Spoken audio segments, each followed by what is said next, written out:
La perfection morale présuppose la grande lumière de l'intelligence.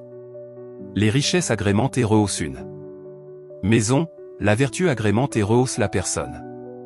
Une seule famille généreuse et humaine suffira pour faire naître dans la nation ces mêmes vertus.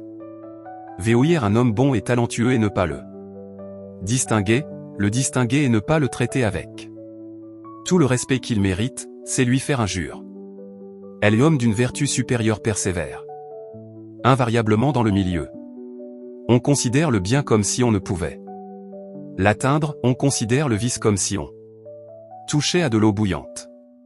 Dès qu'il avait acquis une vertu, il la retenait de toutes ses forces, la cultivait en son sein et jamais ne la perdait. Ne jamais s'autoriser un mouvement ou une action contraire aux règles prescrites, voilà la façon de régler son comportement. Louer les personnes qui ont de belles qualités et de beaux talents, plaindre celles qui en manquent. Voilà comme il faut recevoir les étrangers. Tous les actes vertueux, tous les devoirs arrêtés d'avance, sont en cela nécessairement réalisés. Les hommes vulgaires qui vivent seuls et loin du monde commettent des actions pleines de vices.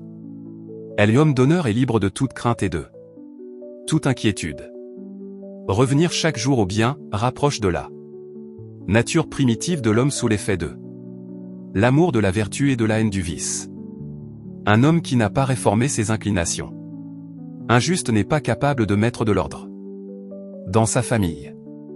Vouir un homme pervers et ne pas le rejeter, le rejeter et ne pas le repousser au loin, est un acte condamnable. L'homme vulgaire ou dénué de principe étant opposition constante avec le milieu immuable. La perfection morale issue de la grande lumière de l'intelligence s'appelle instruction ou sainteté acquise.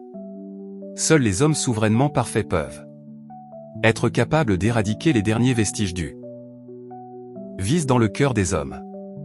Se corriger soi-même de toute passion vicieuse consiste dans l'obligation de donner de la droiture à son âme.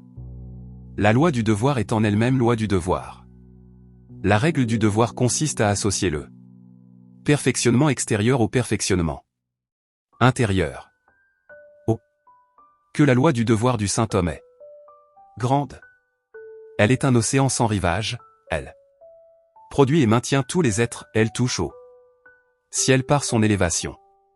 Elle l'homme sans vertu et ignorant, aimant ne se servir que de son jugement, doit s'attendre à subir de grands malheurs.